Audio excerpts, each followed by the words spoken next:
Rough puff.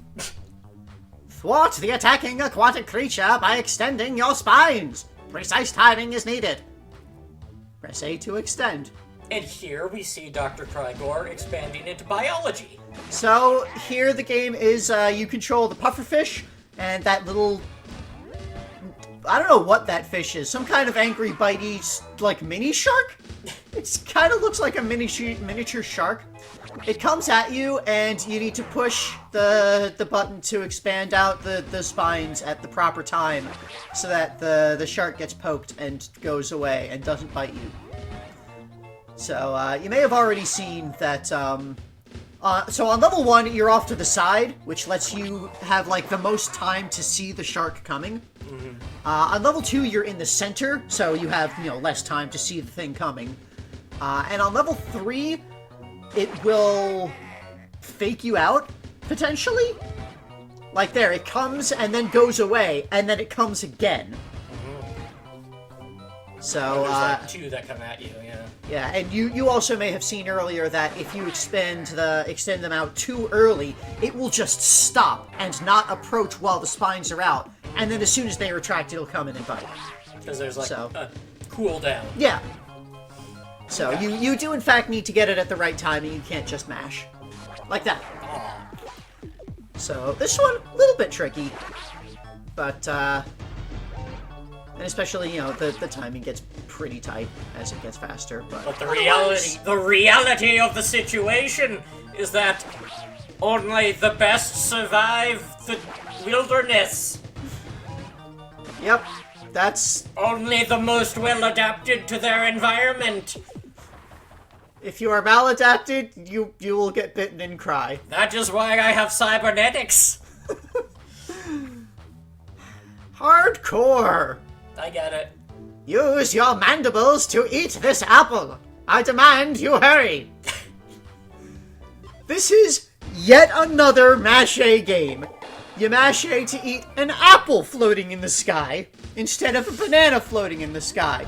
I feel like they may have run out of ideas a little bit. Well, when you run out of ideas, try fruit. Fruit, after all, are the most realistic things. So I think the difficulty on this one is ever so slightly higher than the banana one. Like, it takes a few more button presses to clear. But it's otherwise the exact same game. Just the animation's different. So, Well, probably gonna fast forward through this one a lot, because this was another one that I got real high. pretty far in. Oh. Yeah, Oh, yeah. dear. Oh, dear. Yeah. Yeah. And then I gave up. Okay. Let's move on. Cymbalism! I get it. Catch the musical note in the cymbals. Be careful. Do not fail. Please succeed. He is very insistent on making sure we understand that success is the goal and not failure. So here, we have this little drummer guy in the background sending musical notes towards you, and you have these cymbals, and you need to smash the cymbals together to crush the dogs that the music notes turn into. This is the most realistic game ever. On each difficulty level, the music is a little different, and the number of notes is different. On level 1, we've got just a very simple, like, drum line. Yeah. Level 2, it's that song that was from Dribble and Spitz's stage. On level 3, it's Jimmy's phone ringing and him picking it up. This has heavy vibes of, like, Mario Paint Music Maker. It does. Which was also by this development team. Yeah, so yeah. That's probably why. So, yeah, this game, it's tricky to get the timing right. You want to spontaneous rhythm game, right? Sorta, yeah. Like, you need to wait until you see the dog head. Like, if you try to hit it earlier than that, then it'll be too early. It's not good. So, yeah. Again, the most realistic thing. This is realism, apparently. Music notes are physical objects that transform into dog heads as they approach cymbals, and you crush them, and they explode into tinier music notes. That's how sound waves work. Mashin Martians. Okay. Aliens are coming! Aliens are coming! Smash them! Smash them! Oh, the terror!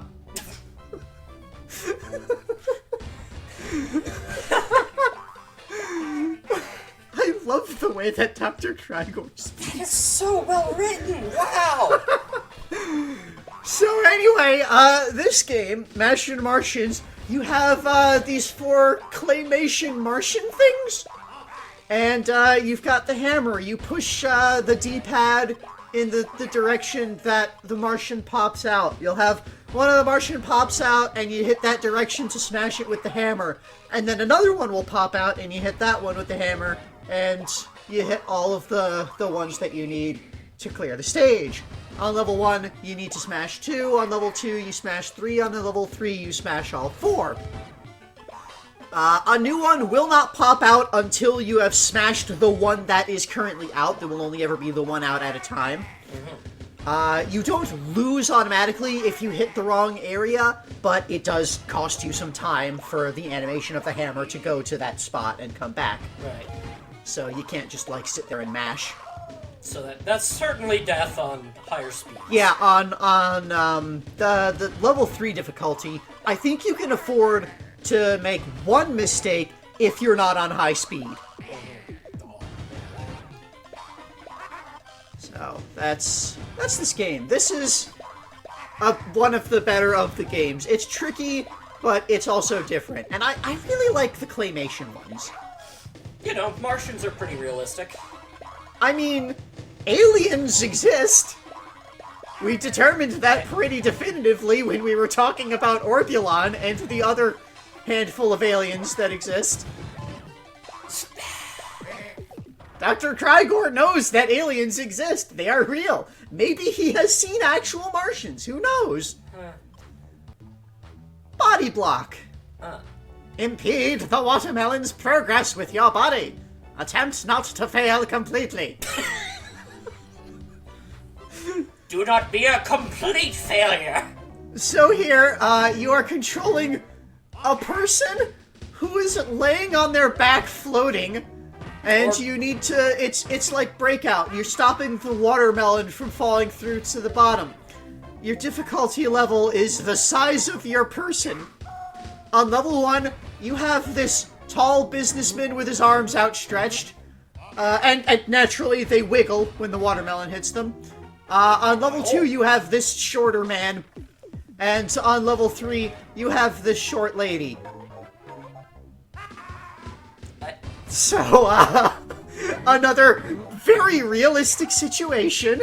If a watermelon is flying towards an area that you don't want it to be at, you want to deflect it with your body. Yeah. By floating? You do. And wiggling.